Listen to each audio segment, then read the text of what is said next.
నేను జెమినీలో పనిచేసే రోజుల్లో ఇప్పుడు ఇవాళ మేమున్న ఉడా కాలనీ ఏరియాలోనే అవతల పక్కన అప్పట్లో 40,000 రూపాయలకి ఇల్లు ఉడా అమ్మింది.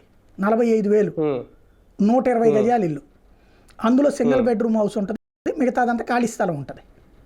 1,50,000 రూపాయలు డబుల్ బెడ్రూమ్ హౌస్. ఆ 45,000 ఎప్పుడో అమ్మింది. ఖాళీగా ఉన్నాయి కొన్ని, అంటే కొంతమంది మధ్యలో డ్రాప్ అయిపోయారు.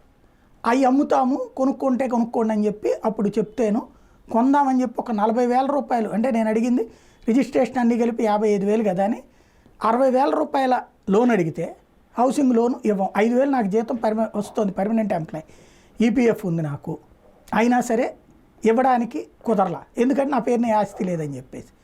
అదే సందర్భంలో దానికి ఓవరాల్గా పర్సనల్ లోన్ ఇవ్వమన్నా, జీతం దానికి ఎవడో ఇవ్వాల. అదే ఇవాళ రోజున మన ఫోన్లో మెసేజ్ వస్తుంది, నువ్వు దీనికి ఎలిజిబుల్, నువ్వు దీనిలో తీసుకో, ఈ లోన్ తీసుకో, క్రెడిట్ కార్డ్ లోన్ తీసుకో, పర్సనల్ లోన్ తీసుకో, ఇట్లాగే.